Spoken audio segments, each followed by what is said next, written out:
क्या self defence में बंदूक रखने का अधिकार मौलिक अधिकार है? आज हम बात करेंगे राजस्थान हाई कोर्ट के एक जजमेंट की, जहां पर इसी तरह का कुछ सवाल उठा था। केस का टाइटल है Brajesh Kumar Singh versus state of Rajasthan and another case, और इस केस की सुनवाई जस्टिस अनूप कुमार ठांड की बेंच कर रही थी। इस केस की सुनवाई के दौरान हाई कोर्ट ने कहा कि इंडिया में हथियार रखने का अधिकार यूएसए और यूके के अधिकार से बिल्कुल अलग है। कोर्ट ने ये माना कि हथियार रखना मौलिक अधिकार नहीं है, और आज का टाइम तो शो ऑफ का जमाना है, जहां पर ऐसी चीजें स्टेटस सिंबल की तरह देखी जाती हैं।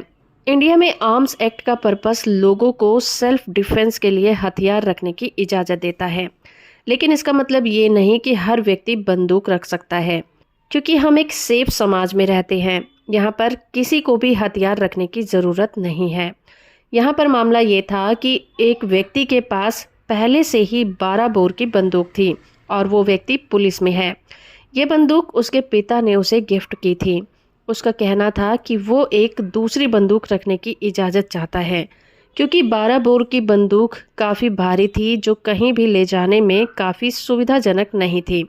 उसने अपने फेवर में कोर्ट में कहा कि आर्म्स एक्ट 1959 के तहत एक साथ 2 हथियार रखने पर कोई रोक नहीं लगाता, इसीलिए वो चाहता था उसे दूसरा हथियार रखने का लाइसेंस दिया जाए। लेकिन अपोजिट पार्टी ने कहा कि जब पहले से ही उसके पास एक बंदूक है तो दूसरी का लाइसेंस लेने की ज़रूरत नहीं है, और ये कोई कारण नहीं है कि पहली बंदूक बहुत भारी है, इसी वजह से उसे दूसरी बंदूक रखने की ज़रूरत है। हाई कोर्ट ने दोनों पार्टीज को सुना और कहा कि आर्म्स एक्ट का पर्पस लोगों को आत्मरक्षा के लिए हथियार उपलब्ध कराना है, लेकिन यह मौलिक अधिकार नहीं है।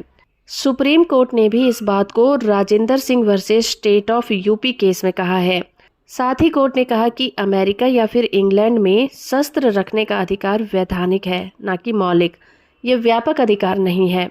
आर्म्स एक्ट कानून द्वारा बनाया गया है और लाइसेंस अथॉरिटी को लाइसेंस देने या ना देने का विशेष अधिकार है। इसीलिए कोर्ट ने उस व्यक्ति की याचिका को खारिज कर दिया और ये कहा कि उसे दूसरे हथियार रखने की ज़रूरत नहीं है। हो फ्रेंड कि ये वीडियो आपको इन्फॉर्मेटिव लगा होगा। वीडियो को लाइक और चैनल को सब्सक्राइब करना बिल्कुल मत भूलिएगा।